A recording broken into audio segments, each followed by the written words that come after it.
Okay, so for question number one, that one I was looking for how did we need to change things, and I found the C2H4 was on the left-hand side or the reactant side, so everything was good to go there. And then I found that the C2H6 needed to be switched to the opposite side of the equation, so I switched the sign of that one.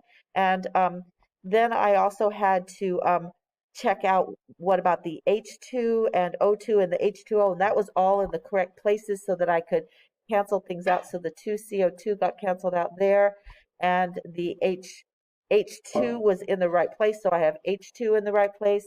I have C2H6 in the right place, and I have C2H4 in the right place. So then I added it all up to negative 136.8 kilojoules. Then in reaction number two, boy, did I struggle on reaction number two. First thing I had to do was I had to multiply the first equation by 2 so that I could have 4NO. And so I have 4NO and 4NO correctly with the correct coefficients. And then I had to not only switch the equation for number 2, but I also had to multiply it by 2. At first I thought I had to multiply it by 1/2, so I messed it up, but then I fixed it. So then I ended up multiplying it by -2 over here in the delta H.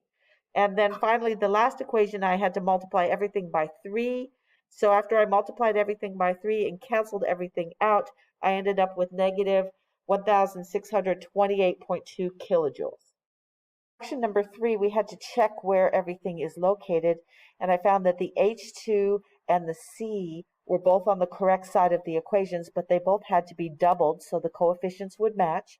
But I found that the ethanol, the C2H5OH, was on the wrong side of the equation, so it had to be flipped to the opposite side.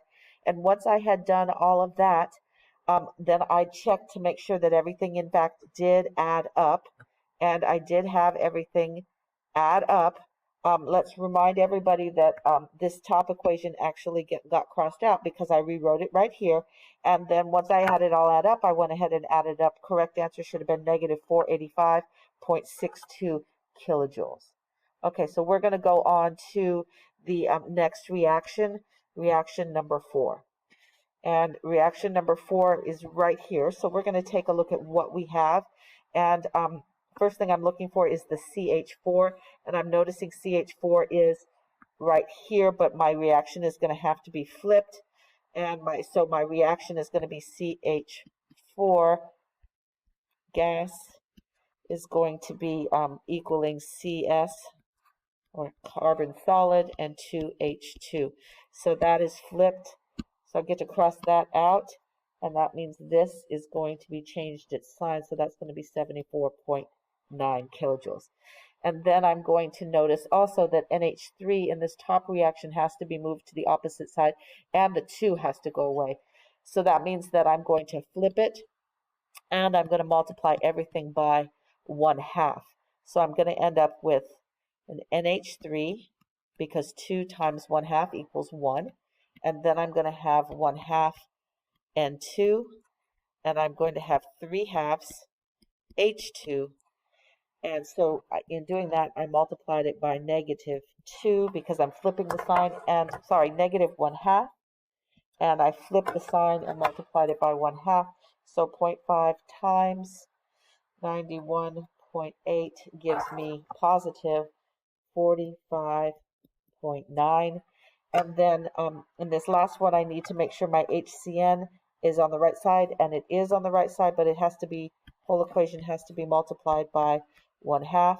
So I get 1/2 H2, I get 1 carbon, I get 1/2 N2, and I get 1 HCN. So this has to be multiplied by 1/2 as well.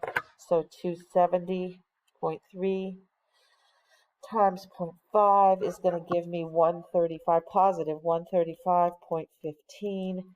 And then we just need to check our work to make sure everything cancels out, remembering that we flipped the signs on all of these, so, and we multiplied because of this, so this actually got crossed out. So I have NH3, that's good, that's where it should be. I have 1/2 N2, which cancels with 1/2 N2, and then I have 3/2 H2 and 3/2 H2, that cancel out.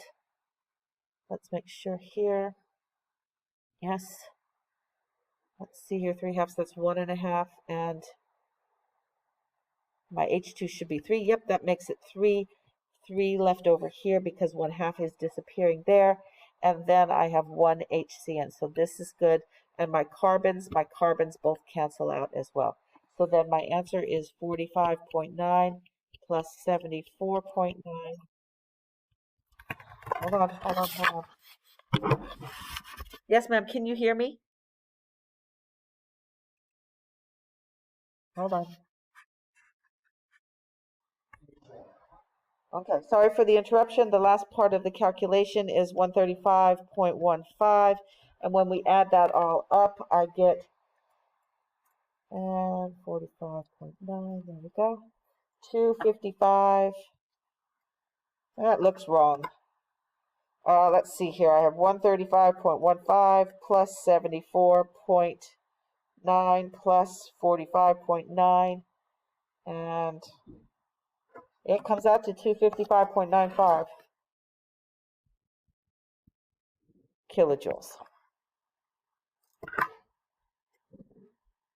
Okay, and so for our last calculation, we had to make sure that the ALs were in the right spot and that they had the right coefficient. So that made this whole equation okay, just the way it was.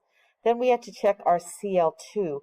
And our CL2 was in this equation. It's on the right side of the equation, but it needed a 3 in front of it. So the whole equation had to be multiplied by 3, and thus I multiplied over here by 3. Then we had to make sure that the 2AlCl3 solid was on the product side, and it was not. It was on the reactant side, so we had to switch the equation. And so that means that this equation gets canceled out like that because we switched the equation, so I switched the sign over here.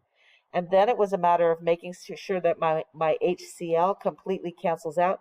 So I had 6 HCl gas here, so I needed a 6 in front of HCl gas here, making that 6 HCl aqueous also be able to be canceled out as well. So when we go through canceling out, we get to see that the 6 HCl aqueous cancels, the 2AlCl3 aqueous actually cancels here, and then we also get to cancel out the 3H2 gas here, leaving us with aluminum and chlorine. Oh yeah, we get to cancel the HCl gas out and the Al. So we end up with aluminum, the chlorine, and the HCl3 solid. And when we add all that up, we get a negative 6709.8 kilojoules. Okay, thank you, everybody.